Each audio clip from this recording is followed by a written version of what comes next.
परिचय। स्वादिष्ट है। ये भोजन बहुत स्वादिष्ट है। सिमरन, क्या तुम जानती हो, जब यह भोजन हमारे शरीर के भीतर जाता है तो इस भोजन का क्या होता है? नहीं, लेकिन मैं जानना चाहती हूँ। हाँ, बिल्कुल। हमारे शरीर में अनेक प्रकार की ग्रंथियां और अंग होते हैं जो भोजन से जरूरी पोषक तत्व अवशोषित करते हैं और अनुपयोगी भाग को उत्सर्जित करते हैं। ये तो बहुत रोचक लगता है। क्या तुम पाचन तंत्र के बारे में और जानना चाहती हो? हाँ, जरूर। छात्रों, आज हम पाठ जंतुओं में पोषण शुरू करेंगे, जिसमें आप जानेंगे कि जो भोजन हम ग्रहण करते हैं उसे हमारा शरीर किस तरह पचाता है।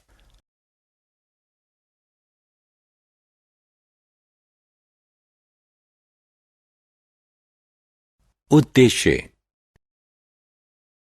इस पाठ के अंत में आप निम्न करने में सक्षम हो जाएंगे: पाचन तंत्र को परिभाषित करना, आहार नाल के अंगों को परिभाषित करना, यह जानना कि आहार नाल के विभिन्न अंगों में पाचन क्रिया किस प्रकार होती है, घास खाने वाले जंतुओं में पाचन क्रिया की व्याख्या करना, अमीबा में आहार ग्रहण करने और पाचन के बारे में जानना।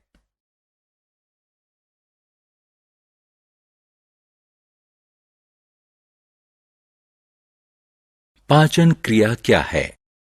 हम सभी जानते हैं कि भोजन जटिल तत्वों से बना होता है, जिसमें कार्बोहाइड्रेट, वसा और प्रोटीन शामिल है। हम इन तत्वों का इस्तेमाल इस तरह से करते हैं कि ये साधारण तत्वों में टूट जाते हैं। भोजन के जटिल अवयवों का साधारण पदार्थों में टूट जाने की क्रिया पाचन कहलाती है। आइए अब हम मनुष्य में पाचन क्रिया का अध्ययन करें। आहार नाल। आप ये जानने के लिए उत्सुक होंगे कि हमारे शरीर के भीतर भोजन आहार नाल से होकर गुजरता है, जिसे हम सामान्य रूप से पाचन क्षेत्र कह सकते हैं। इसमें मुख गुहिका, भोजन नलिका या ग्रास नली, आमाशय, छोटी आंत, बड़ी आंत और मल द्वार होते हैं। आइए अब हम जानें कि पाचन क्षेत्र के विभिन्न अंगों में भोजन के साथ क्या-क्या होता है।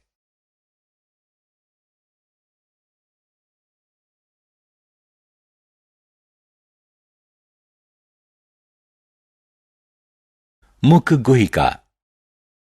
भोजन दो प्रकार से टूटता है: यांत्रिक पाचन और रासायनिक पाचन। जब हम भोजन को अपने दांतों से चबाते हैं तो भोजन टूटता है, जिसे यांत्रिक पाचन कहा जाता है। भोजन का रासायनिक रूप से शरीर के अवशोषित करने लायक अणुओं में टूटने को रासायनिक पाचन कहा जाता है। दोनों प्रकार का पाचन मुंह में होता है। यांत्रिक पाचन के रूप में भोजन हमारे मुंह में छोटे छोटे टुकड़ों में टूटता है और हमारे मुंह में लार ग्रंथियों द्वारा निर्मित लार स्टार्च को शर्करा में बदलती है। भोजन के शरीर के भीतर जाने की यह प्रक्रिया अंतर्ग्रहण कहलाती है।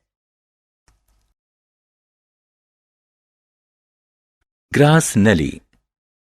जब हम भोजन खाते हैं तो यह मुलायम हो जाता है, जिसे हमारी जिह्वा द्वारा ग्रास नली में धकेल दिया जाता है।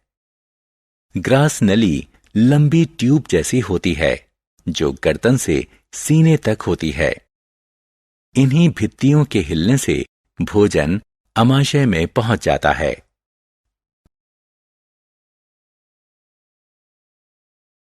आमाशय। आमाशय आहार नाल का सबसे मोटा अंग होता है।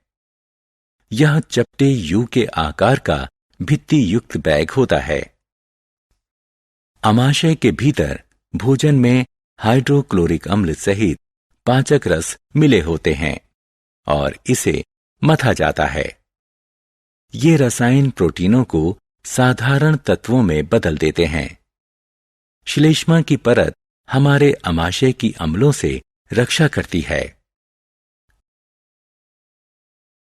छोटी आंत। लगभग 4 घंटे बाद अमाशय में भोजन अम्लान यानी काइम में बदल जाता है और छोटी आंत में चला जाता है। छोटी आंत हमारे पाचन तंत्र का सबसे लंबा अंग है। इसकी लंबाई लगभग 7.5 मीटर होती है और इसकी संरचना कुंडली जैसी होती है। इसमें भोजन के अधिकांश पोषक तत्व अवशोषित होते हैं। यकृत और अग्नाशय की भी पाचन में भूमिका होती है।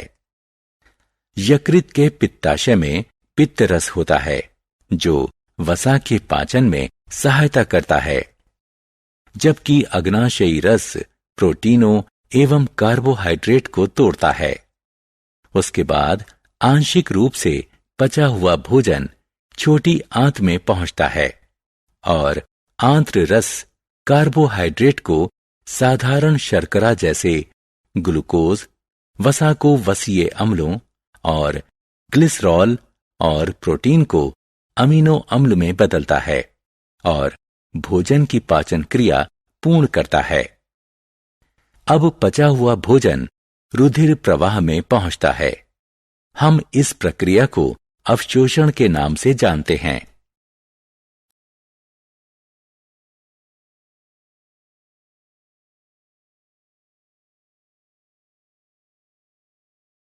छोटी आंत में अवशोषण।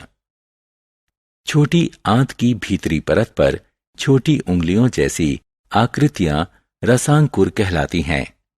क्या आप इस रोचक अंग के बारे में जानते हैं? ये पचे हुए भोजन के अवशोषण के लिए सतह क्षेत्र को विस्तारित करते हैं। उसके बाद अवशोषित तत्वों को रुधिर वाहिकाओं द्वारा शरीर के विभिन्न अंगों में पहुंचाया जाता है, जहां उनका उपयोग प्रोटीन जैसे जटिल तत्वों के निर्माण के लिए किया जाता है। इसे समावेशन कहा जाता है।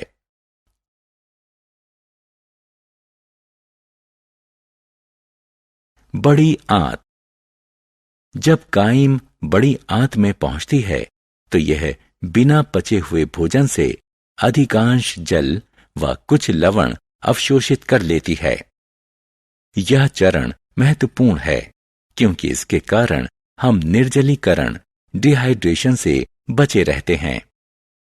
एक बार जब अधिकांश जल अवशोषित हो जाए तो ठोस अपशिष्ट बड़ी आंत के अंतिम अंग मलाशय में चले जाते हैं और मल पदार्थों को मल द्वार के माध्यम से बाहर निकाल दिया जाता है। इस क्रिया को उत्सर्जन कहा जाता है। तो इस तरह मनुष्य की पाचन क्रिया पूर्ण होती है।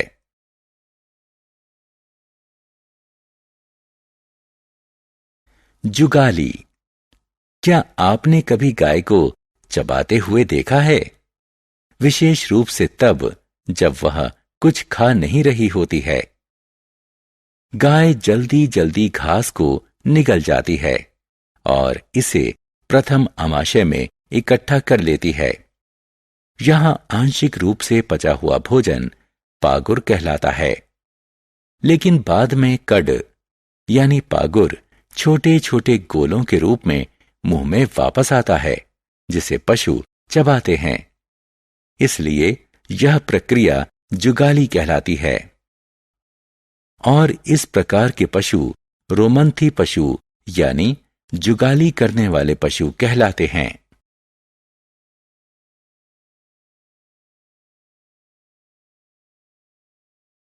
अमीबा में पाचन क्रिया। आपको जानकर आश्चर्य होगा कि कुछ निश्चित प्रकार के जीव होते हैं जिनमें ना तो मुंह होता है और न ही पाचन तंत्र। इसके बावजूद वो भोजन पचाते हैं। अमीबा ऐसा ही जीव है जो तालाबों में पाया जाता है। यह एक कोशिकीय जीव होता है और आप इसे बिना सूक्ष्मदर्शी के नहीं देख सकते। इसमें कोशिका झिल्ली, एक गोल नाभिक और इसके कोशिका द्रव्य में रिक्तिका होती है। यह पदाभ या आभासी पाद कहलाने वाली उंगलियों जैसी आकृतियों को धकेलकर अपना आकार व स्थिति निरंतर बदलता रहता है और अपने भोजन के लिए कुछ सूक्ष्म जीवों को पकड़ता है। भोजन एक आहार रिक्तिका में पकड़ लिया जाता है और पाचक रस भोजन को साधारण तत्वों में बदलने के लिए कार्य करते हैं। अंततः अपचित आहार रिक्तिका द्वारा बाहर निकाल दिया जाता है। अतः आप कह सकते हैं कि सभी जंतुओं में लगभग समान पाचन क्रिया होती है। सारांश। आइए हमने जो कुछ सीखा है उसे संक्षेप में दोहराएं। भोजन के जटिल अवयवों का साधारण तत्वों में टूटने की क्रिया पाचन कहलाती है। आहार नाल में मुख गुहिका, भोजन नली या ग्रास नली, आमाशय, छोटी आंत, बड़ी आंत एवं मल द्वार होता है। कार्बोहाइड्रेट जैसे कि स्टार्च का पाचन मुख गुहिका से ही शुरू हो जाता है। प्रोटीन का पाचन आमाशय में शुरू होता है। छोटी आंत में भोजन के सभी अवयवों का पाचन यकृत से स्रावित होने वाले पित्त रस, अग्नाशय से स्रावित होने वाले अग्नाशयी रस और आंतरी भित्ति से स्रावित होने वाले पाचक रस के द्वारा पूर्ण किया जाता है।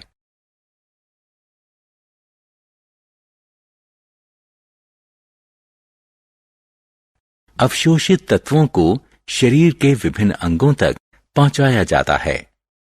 बड़ी आंत में अपचित खाद्यों में से जल और कुछ लवण अवशोषित कर लिए जाते हैं।